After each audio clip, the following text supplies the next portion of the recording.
Live an optimal life, through health and wellness. Be well, get well, and stay well. Thank you very much. It's a pleasure to be here in San Diego again, and I want to thank all of you for being here. I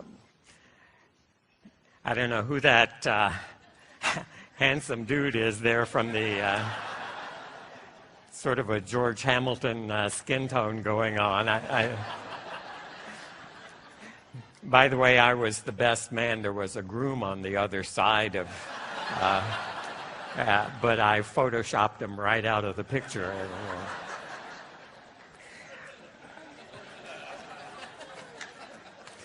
The picture's a little fuzzy, but after thinking about it, that whole decade was a little fuzzy.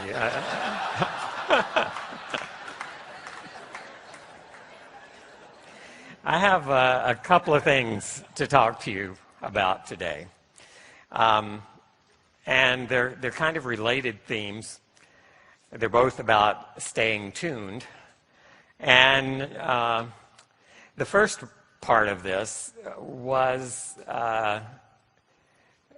instigated by something that happened earlier this month, one of the science calls. I hope you all tune in for those when they happen.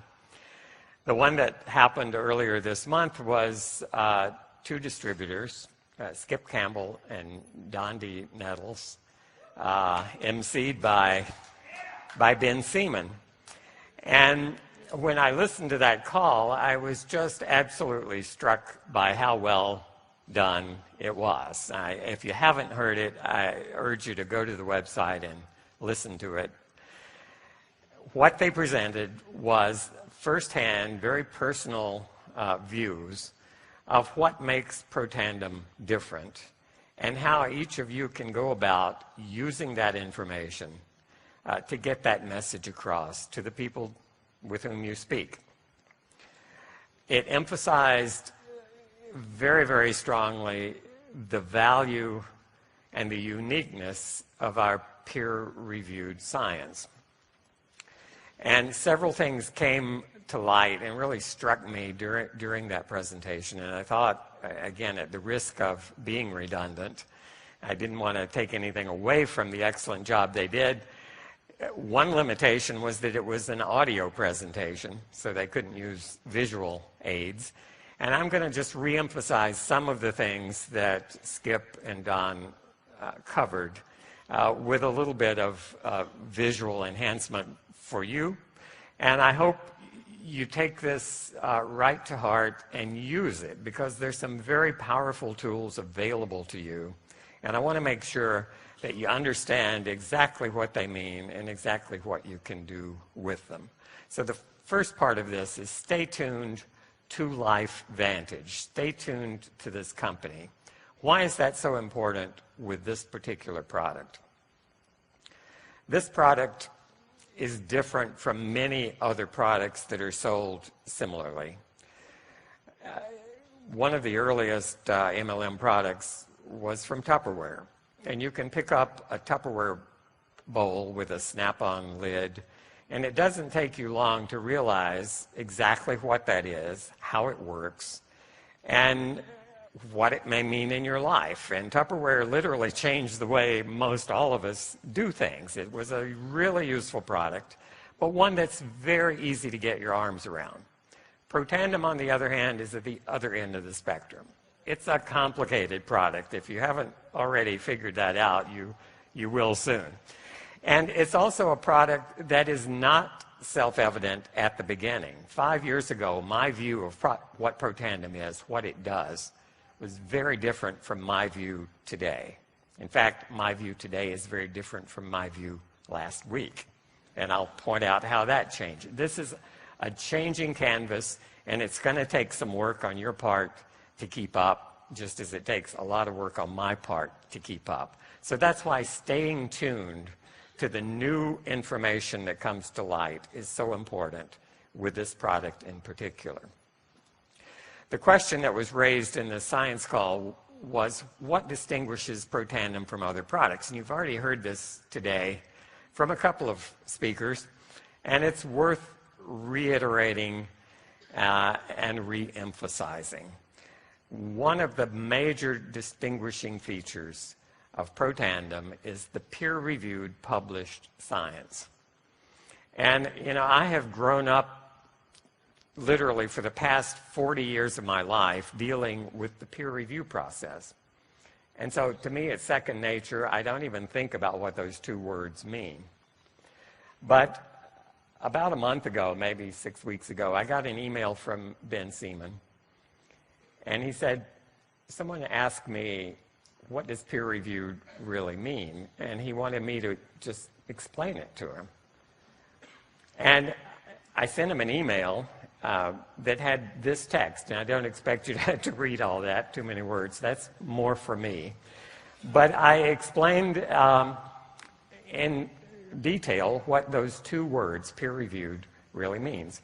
When scientists do a study, they write a manuscript describing it, and that manuscript is submitted to a journal for possible publication. And I say possible because you're by no means assured that your manuscript is ever going to be published in a reputable peer-reviewed journal. The journal editor selects 2 or 3 academic scientists who are well qualified to judge the quality of the work and the soundness of the conclusions that are drawn. Usually they are leaders or at least well-known contributors to the field of the science that's being submitted. They act as anonymous reviewers of the work. They're free to question anything and everything about that work. They're free to ask you to do additional experimentation. That frequently happens. They're free to question your conclusions. They're free to question your statistical analysis. This is scrutiny of the highest degree. The author must then respond to that critique from each of these reviewers until all their concerns are met. Sometimes that process takes 4, 5, 6 months, occasionally even longer. It can go back and forth a couple of times between the authors and the reviewers. The reviewers are anonymous to each other as well as to the authors, but they do get to see each other's comments. And often what one reviewer says, maybe in the first round, will be picked up by a second reviewer in the second round. And this thing goes back and forth until all the questions are settled and everyone involved agrees this is a sound, well-done study. All right, it takes a while just to describe that process, and trust me, it takes a long time to get through that process. In some journals, only 5 or 10% of the papers that are submitted to that journal are ultimately accepted and published. That's how rigorous the process is. And that's why peer-reviewed articles in reputable journals are much more reliable than something you Google from the internet, something you find on a blog that could be put up by absolutely any person on the planet with no review at all.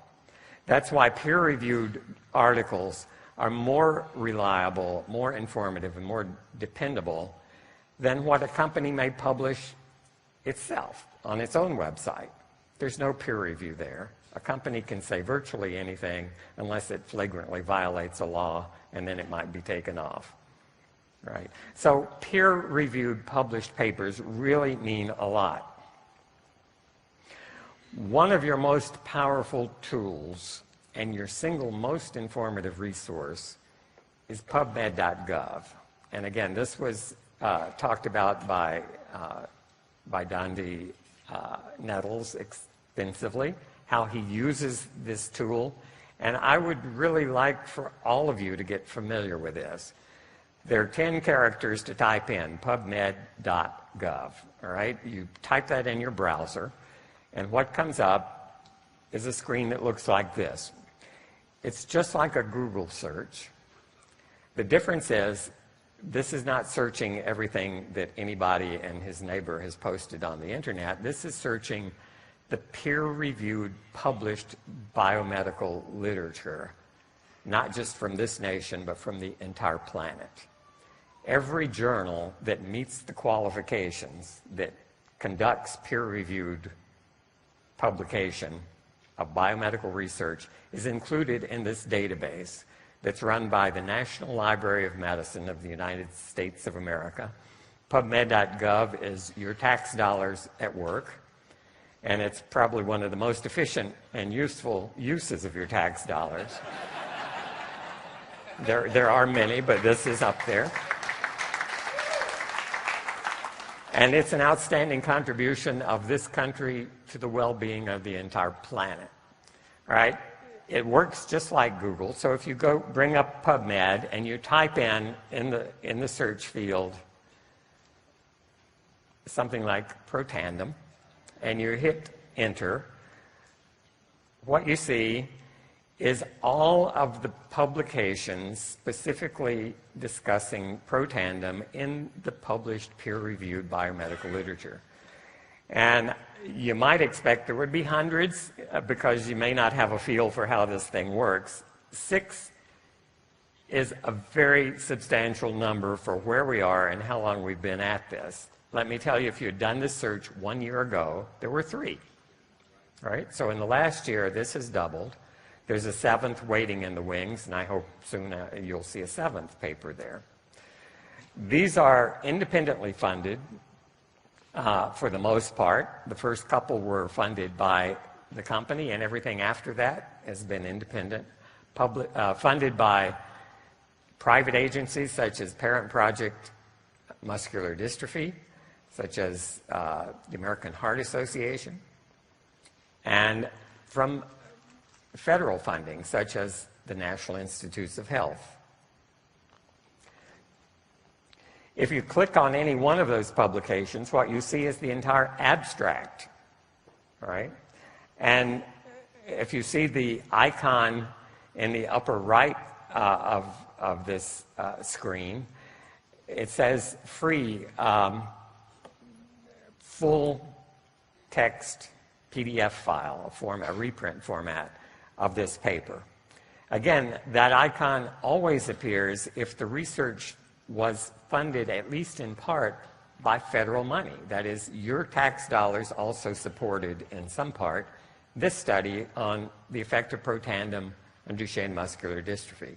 Because your tax dollars paid for it, you're entitled to download the full text research in a PDF file.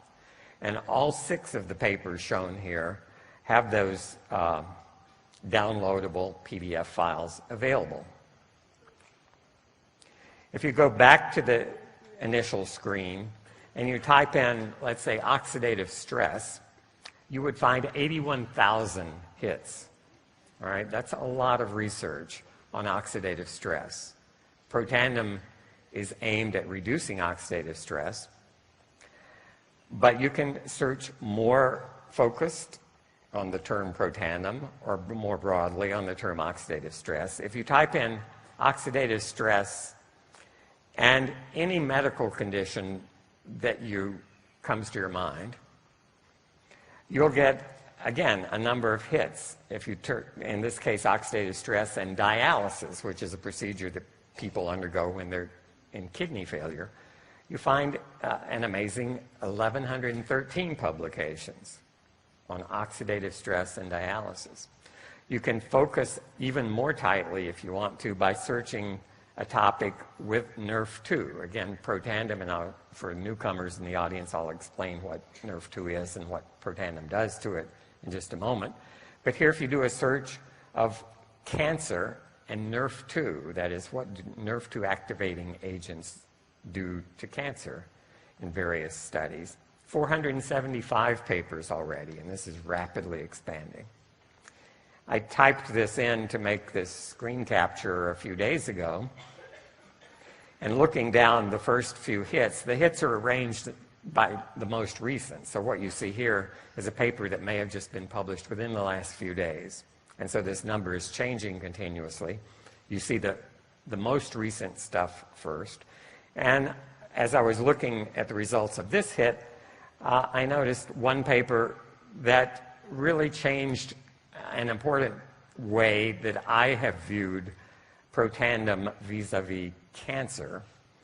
And I discussed this with a number of you this morning, and this is a big topic, Protandim in cancer patients.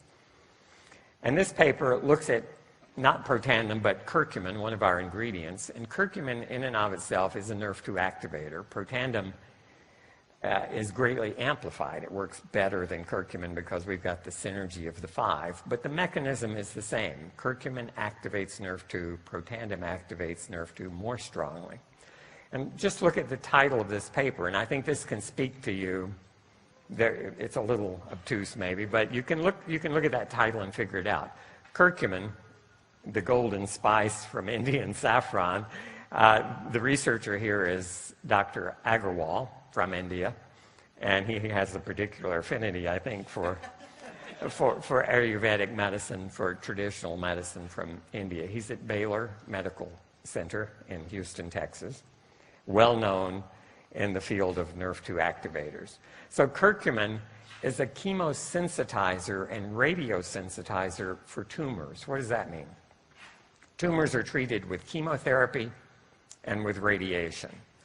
The reason for treating tumors with those two treatments, and they both increase oxidative stress substantially, is that unlike most other therapies that you get from the doctor that tend to make your cells work better, these two are designed to kill cells because your body, if you have cancer, contains cells that are rogue cells. They're out of control.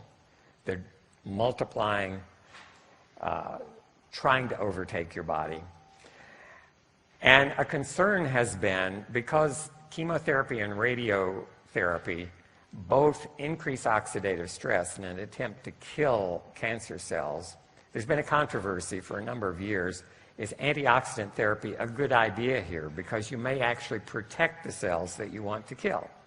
You're using a therapy to put focused oxidative stress on these cells with the idea of pushing them over the edge, killing them.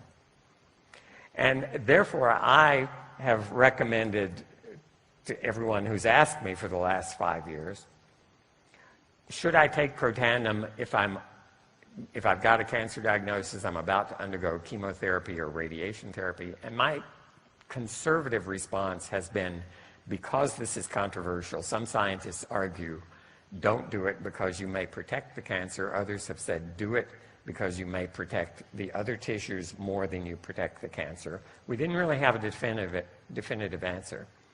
This paper says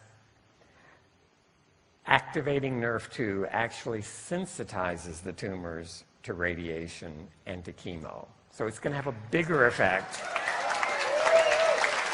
Okay? And the other part of that title is just as important. Nrf2 activators are chemoprotectors and radioprotectors for normal organs. So imposing a Nrf2 activator changes the way that tumors and normal tissues respond to radiation, and it does it in the best possible way.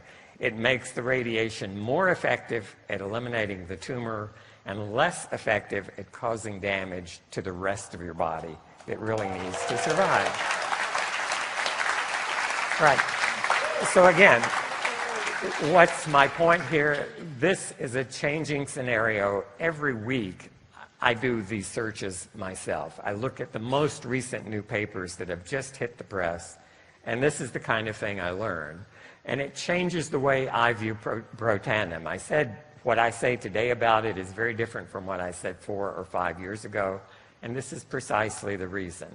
We're in the middle of a rapidly changing field, and we need to stay tuned to this company and to sites such as PubMed.gov to get the latest information. So don't just sit back and say, I learned about Protandim a year ago, I'm going to use what I learned then. You need to keep at it. I wish it were simpler, but it isn't. It's complicated, so hang in there. Do your best to keep up with this. Do your best to use this as an impressive tool. If you sit down with someone who's trying to decide, should I take this supplement or another supplement, a competing product perhaps, flip open your laptop, type in PubMed.gov and say, what's the other supplement you're concerned about or considering? type it in. Now, some of them actually do have peer-reviewed published studies, not many. Not many products. Most products you type in, you get no hits at all. It's not there. And they may say, well, the company says on their website it does this, it does that. Okay, if it's true, they should submit it to a journal. They should get a peer-reviewed published paper. Then it will mean something.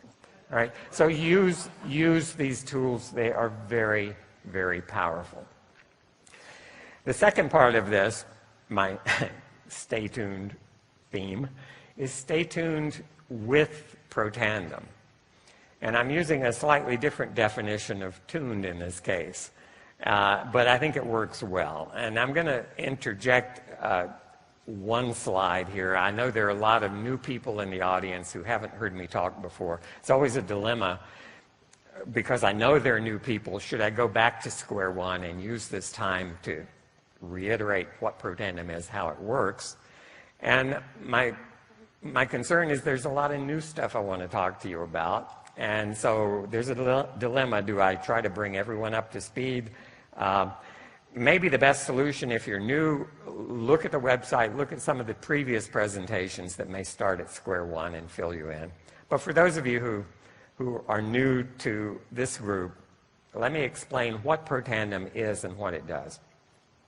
Protandim is a Nrf2 activator, and I realize that doesn't say anything to you guys if you're not a biochemist or have a PhD in some biomedical science. But I'm going to tell you very briefly what a Nrf2 activator is and what it does. It can be viewed as a biochemical wake-up call. Literally, these substances are messengers. And the way Protandim acts, and many of you have seen this before, but this is the single summary slide of what Protandim does when it approaches a human cell. And so in the upper right there, you see something labeled Protandim. You've just taken a Protandim. It's found its way into your bloodstream. It's reaching every cell in your body. And when Protandim approaches any human cell, there are receptors on the surface of that cell. It's the analogy I use. It's like Protandim steps on your front porch, and it rings your doorbell. What happens inside that cell is there's a change occurring, just like when your chime goes off or your doorbell rings. Pushing the button outside has caused a change inside. In this case, an enzyme has been activated. An enzyme is a machine that does something chemically within the cell. In this case, it's a kinase. You don't have to remember that. And here it's signified by being activated. It turned yellow, but now it's turned on by Protandim. What does it do? Well, the important player here is that little red circle labeled Nrf2. That's the biochemical messenger that needs to send information to the DNA in the nucleus of every cell in your body. And it's being held outside. The messenger is stuck to a blue protein there called KEAP1. And that complex is modified by this kinase. And what you can see is a little yellow group was added to Nrf2. It's been chemically modified. So that activated enzyme caused by Protandim ringing the doorbell, if you will, has modified Nrf2, changed its structural shape. It looks different to the blue protein that's holding it. And as a result, the blue protein lets go of the Nrf2. The blue protein, by the way, is stuck to the skeleton of the cell, so it's outside the nucleus. And that's where it's been holding Nrf2. Now that Nrf2 has been modified, it's released by the blue protein, and it's free to diffuse into the nucleus of every cell where the DNA resides. The DNA is the master blueprint for that cell, contains the plans for producing everything that cell needs to make. When Protandim goes in there, when Nrf2 goes in there, it now has access to 25,000 genes that are in the nucleus of every cell in your body. And about 400 or 500 of those genes have receptors where that Nrf2 can bind and act. You can think of it as a key and a lock, or you can think of it as an electrical switch that gets flipped. The Nrf2 finds the 500 genes that it can modify. It binds to them, it turns on that gene, and the end result is all 500 of those genes upregulate the thing that they encode, the blueprint for which they are for some product that the cell makes. So in this case, protective enzymes are produced in response to Protandim. That's how it works in a nutshell. The actual biochemistry is a little more complicated, but not much. Seriously, that's very close to the way I would explain this to my peers. That's what Protandim does. It activates Nrf2. The cell makes more of its protective survival-related enzymes. So here I'm using a slightly different twist on the theme, stay tuned with Protandim. If you look up tune in a dictionary, which I did here, Merriam-Webster online, you type in tune, and you find that there's several definitions. It's to adjust musical pitch. Everyone's familiar with that. You can tune an instrument. You can tune a piano. It brings it into harmony. It's a way of adjusting something for precise functioning. So you can take your car into a mechanic and you can tune up the engine. It's to make more precise, more intense, or effective. And here at definition 1, the example given there is tuned her guitar. Okay, so you can tune something to the right frequency, the right pitch. And if you look this definition up a few years from now, I'm hoping at the bottom there may be an addition. As, for example, Grandma tuned her genome with Protandim.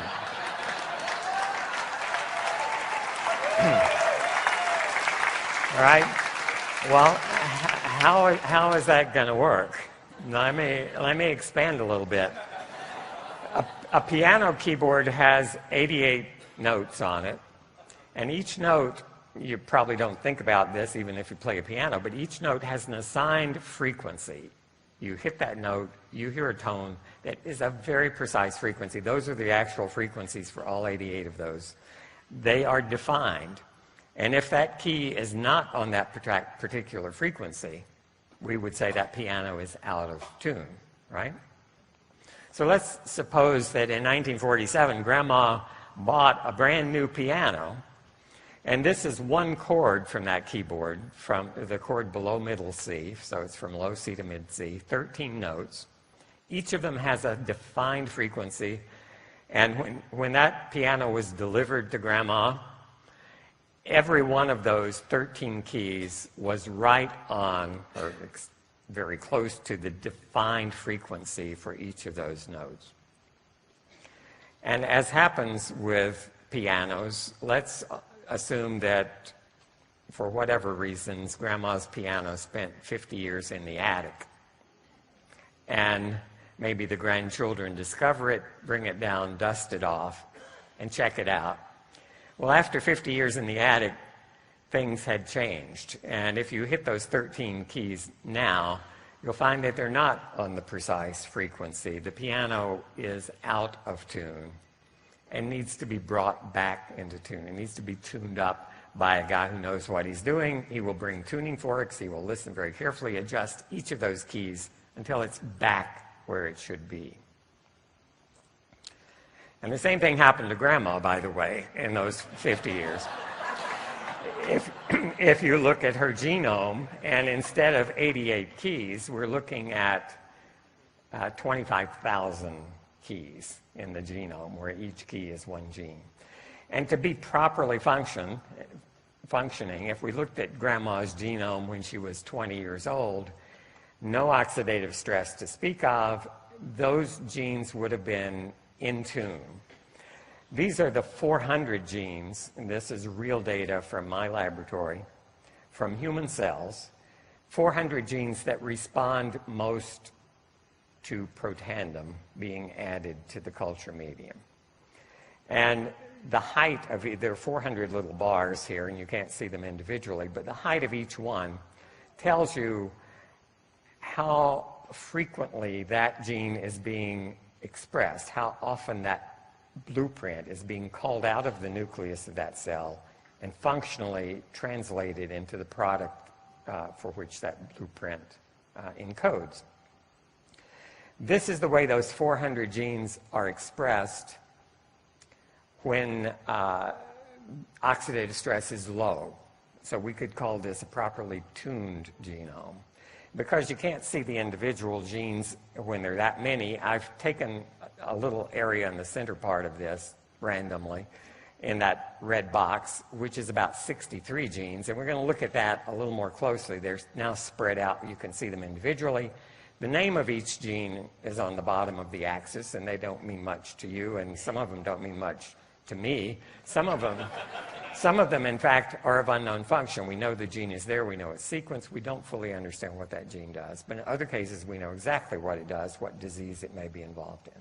So this is, I think, 63 genes chosen just to be in the middle of that range. And this is how they're expressed when oxidative stress is low, specifically when Protandim is in the medium.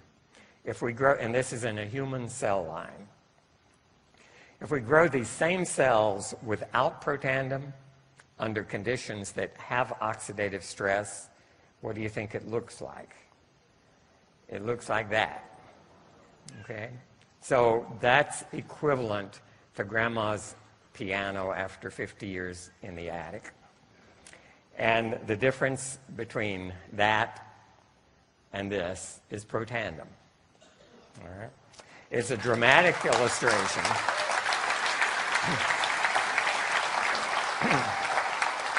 And let me point out to you, too, how dramatically things have changed. Protandim was developed primarily to affect 3 gene products, superoxide dismutase, or SOD, catalase, and glutathione peroxidase. And the literature, as of 5 years ago, led us to believe that this could happen, this would happen with Protandim. And indeed, it did affect those 3 genes. What we've learned in the last 5 years is that it affects not only those 63 genes, but these 400 genes. All right? So 3 of those are SOD, catalase, and glutathione, or glutathione peroxidase. Have we realized that Protandim does a lot more than that? You bet. We went from 3 genes to 400 or 500 genes that we're now talking about. Each of those genes has its own story. And your eyes would quickly glaze over if I went through the first 200 of those. So what I'm going to do is give you an example on each end of the spectrum in the few minutes remaining. One of the genes that caught my eye when I looked at this entire 400 genes was at one end of the spectrum. That is, of all the genes that are downregulated, which one is downregulated the most? And this gene, called fatty acid binding protein 4, meant nothing to me at the time, was strongly downregulated by Protandim. And I'll show you the data in a moment. And so what do I do when I see something like that? Well, I go to PubMed.gov that I showed you earlier. I type in fatty acid binding protein 4, or FABP4, the name of that gene. And my question is, what is this involved in? Is it good to be high? Is it good to be low? What do we know collectively about fatty acid binding protein 4? And this paper appeared just in the last month. And it says that this one and a related gene, fatty acid binding protein 5, another gene, are related to the metabolic syndrome. All right, that's epidemic in this country. That's when people get older, they get obese. It involves inflammation. It involves atherosclerosis. It involves type 2 diabetes. It involves calcification of arteries. A lot of nasty things are related to these 2 gene products. The conclusions from this paper, I just kind of summarized it. FABP4 and to a lesser extent FABP5 contribute to insulin resistance, which is part of type 2 diabetes, to atherosclerosis, hardening of the arteries, cardiovascular disease. Reduction of FABP4 provides a striking resistance to the development of insulin resistance and multiple features of the metabolic syndrome. All right, that's powerful. In this paper, they could lower FABP4 by genetic manipulations, things that we can't do to ourselves, but we can do to animals in a lab, provided resistance to metabolic syndrome. And at the bottom there, FABP4 associated with metabolic syndrome, inflammation, coronary calcification in humans. What does Protandim do to it? On the left, you see the effect of Protandim on human cells in culture. The left bar is the control without Protandim. At 2 concentrations of Protandim increasing, you see an 85% reduction of this FABP4 gene product. The related one, FABP5, showed a 66% reduction in response to Protandim. Right? The higher this gene is, the more likely you are to get metabolic syndrome, calcified arteries, and the related bad things that happen.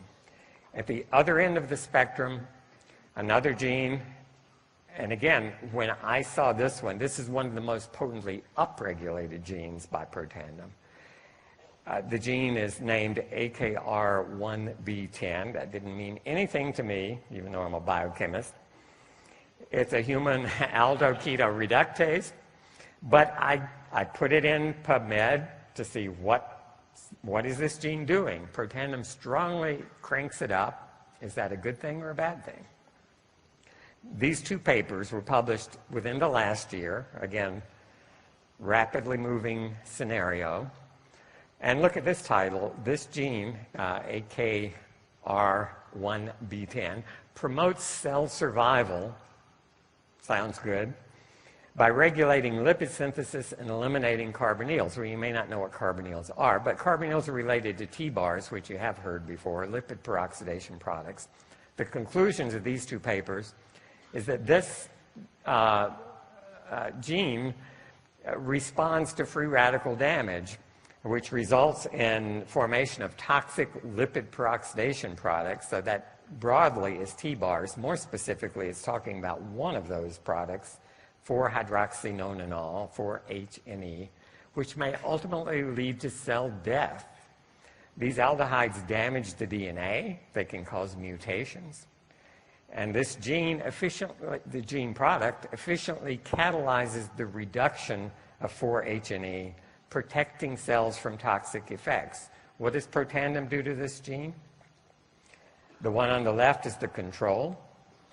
And here you see 2 concentrations, a very low and a higher concentration of Protandim, a 3,200%, 32-fold increase in the production of this gene product. And this is a good one. The more of this you have, the more protected you are, right? And each of those 400 genes can be analyzed in this way. And I have to tell you, I haven't made my way through all 400 of them, but I spend hours and hours ferreting out what those genes are, what they do, and the overall predominant theme is exactly what you've seen here. The genes that help our cells survive are upregulated. The genes that are doing the damage, causing the problems, are being decreased. So I think that's pretty much the end of what I have to say. I want to tell you a lot of these guys have contributed to what I've told you today. So thank you for your attention. I want you to stay tuned to LifeVantage. I want you to stay tuned to PubMed.gov. I want you to stay tuned with Protandim. So thanks for watching, and remember, one change can have an enormous effect. Remember to subscribe, hit the bell and the like, and we'll see you next time on Luv2Live.